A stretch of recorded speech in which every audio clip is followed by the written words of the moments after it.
Imagine being a kid, just 9 years old, and already facing one of life's biggest questions. Should I work for money, or should I learn how to make money work for me? This is the story of two fathers, two mindsets, and one lesson that changed Robert Kiyosaki's life forever. Stay with me, because by the end of this video, you'll start seeing money in a completely different way. Today, we begin a journey into one of the most powerful books ever written on financial freedom. Rich Dad, Poor Dad by Robert Kiyosaki. This book is not just about money, it's about mindset. Two fathers, two completely different mindsets. Which one would you listen to?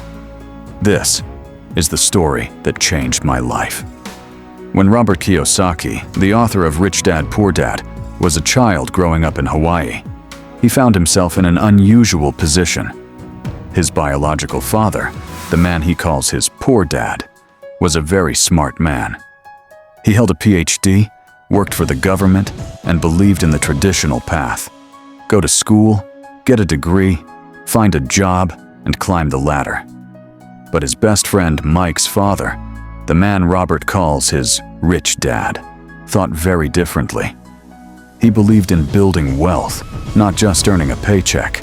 He focused on assets, investments, and financial independence.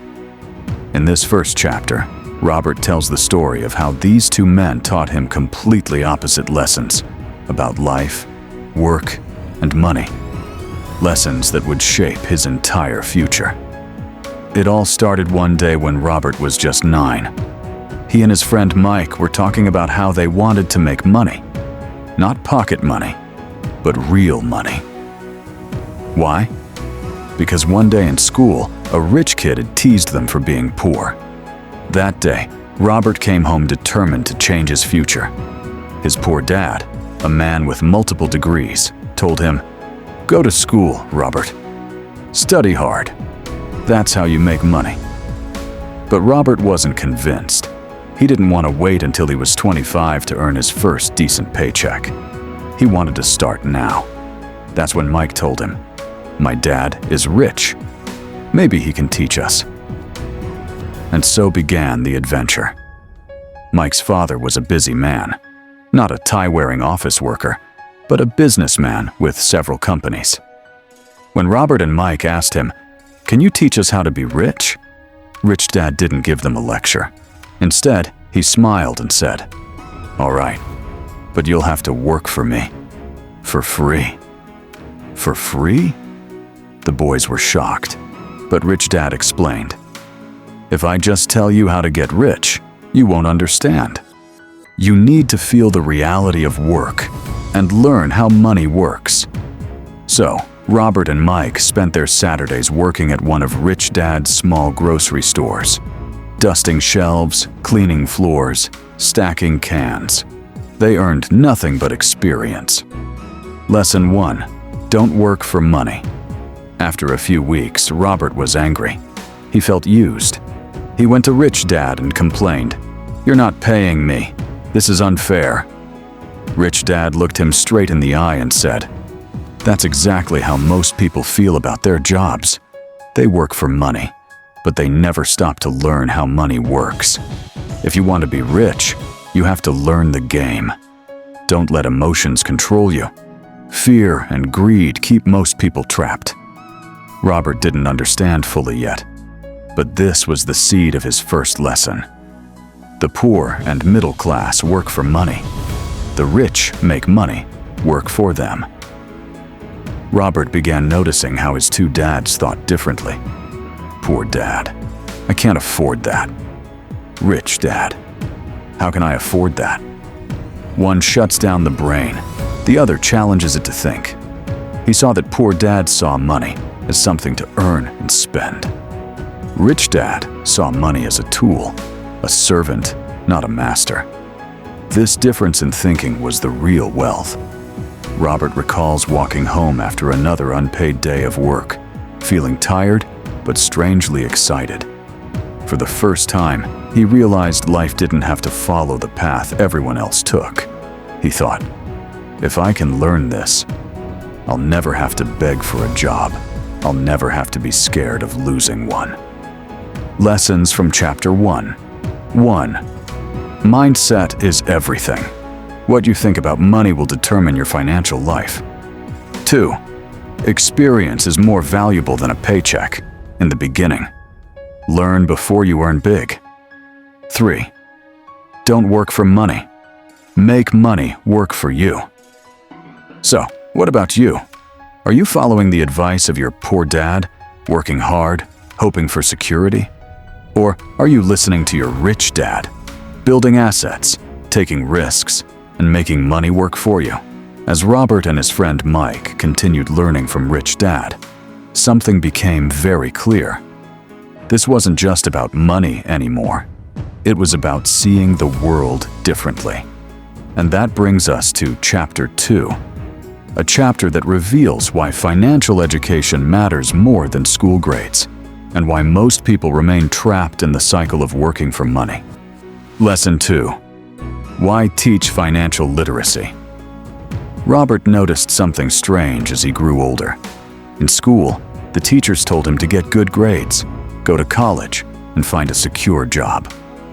But Rich Dad had a different lesson. It's not how much money you make, it's how much money you keep. Think about it. How many people do you know who earn a good salary, but still live paycheck to paycheck? Maybe you've seen professionals, doctors, lawyers, engineers, earning thousands, but always in debt. That's because they were never taught the real language of money. Rich Dad explained it simply. The poor and middle class work for money. The rich make money work for them. And the difference lies in understanding one thing: assets and liabilities. The big lesson: assets versus liabilities. An asset is something that puts money in your pocket. A liability is something that takes money out of your pocket. It sounds simple, but most people get it wrong. When an average person buys a new car, they think it's an asset. But Rich Dad would smile and say, "No, it's a liability. Every month it costs you money. Insurance, gas, repairs, loan payments. Does it put money in your pocket? No. Then it's not an asset." On the other hand, if you buy a rental property that gives you $500 every month after expenses, that's an asset. It puts money into your pocket. This was a shocking idea for Robert, because like most of us, he thought working hard and buying things meant success. Rich Dad was teaching him that the key to wealth wasn't how much you earned, but how well you built your assets. The trap of the rat race. Rich Dad compared life to a hamster wheel. People wake up, go to work, get paid, spend the money, and repeat. Promotions come, salaries increase, but expenses grow even faster. Bigger house, nicer car, more bills, and before they know it, they're stuck in debt. That's the rat race. The only way out? Build assets. Learn financial literacy. Understand money the way the rich do. Imagine two neighbors. One works 60 hours a week, driving a fancy car bought on credit. The other quietly invests in a small business, a rental home, and some stocks. 10 years later, who's financially free? It's not the one with the bigger paycheck. It's the one who built assets, not liabilities. Rich Dad's core advice. Schools teach you how to read and write, Rich Dad said, but they don't teach you how money works. If you want to be rich, you must learn financial literacy. And this became Robert's second great lesson. Don't just work for money. Learn to recognize assets and liabilities. Build assets, and you'll build freedom. So, what do we learn from the first two chapters of Rich Dad, Poor Dad? Chapter 1 showed us the rich don't work for money.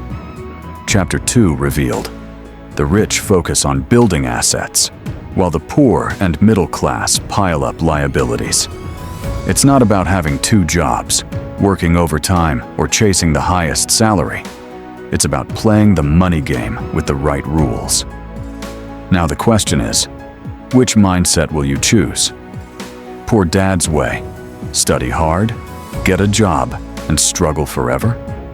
Or Rich Dad's way: become financially literate, build assets, and let money work for you?